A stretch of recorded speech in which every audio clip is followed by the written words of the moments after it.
पतित पावन संघटनेकडून दीनानाथ रुग्णालयात आंदोलन करण्यात आले। यावेळी अतिउत्साही कार्यकर्त्यांनी लता मंगेशकर आणि दीनानाथांच्या नावाला काळं फासलं। पतित पावन संघटनेच्या सौरभ उर्फ गुड्डू कुलकर्णीने हे काळं फासलं। काळं फासणारा सौरभ कुलकर्णी बांधकाम क्षेत्राशी संबंधित असल्याचं समजतंय। खडकवासला भागात सौरभ जमिनी विक्रीचे व्यवहार करतो। रुग्णालयाविरोधात आंदोलन करताना लता मंगेशकरांच्या नावाला काळं का फासलं असा सवाल या निमित्ताने उपस्थित होतो।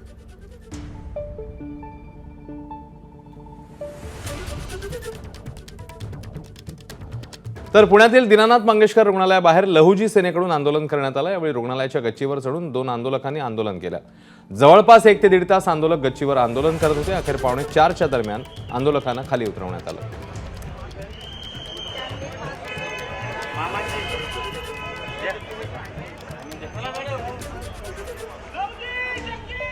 दरम्यान या संदर्भात आंदोलक आग्रही भूमिकेत होते। डॉक्टर खेळकरांवर अॅट्रॉसिटी अंतर्गत गुन्हा दाखल करावा। लहुजी शक्ती सेनेच्या आंदोलकांनी हे आंदोलन केलं।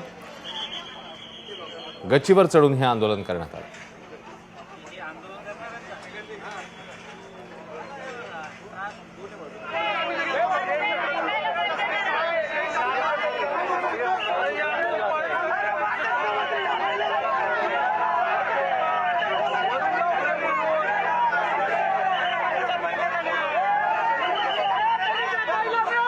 आमचं म्हणणं आहे की प्रशासन जर आता आम्हाला अडवतोय एवढं, त्यावेळेस कुठे गेलते की आमच्या महिलेचा जीव फक्त 10 लाखासाठी घालवलाय?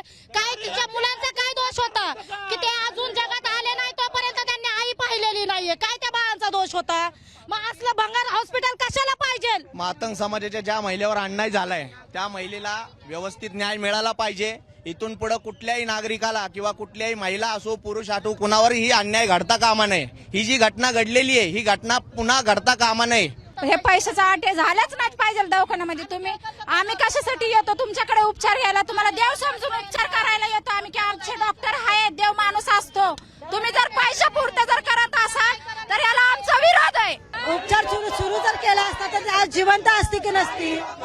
ती मरू ना तर नाही मरू तर तिच्या नशिबाने झालं असतं। पण ह्यांनी ह्याचं कर्तव्य केलं पाहिजे होतं की नव्हतं? हा डॉक्टर आहे ना, आपण डॉक्टरांना देव मानतो की नाही? ह्याने याचं कर्तव्य करायला पाहिजे होतं की नव्हतं? आता त्याला आमची इच्छा आहे की त्याची कारवाई त्याच्यावरती कडक व्हावी आणि त्यांनी समोर येऊन जे काय ते निवेदन घ्यावं। एबीपी माझा, उघडा डोळे बघा नीट।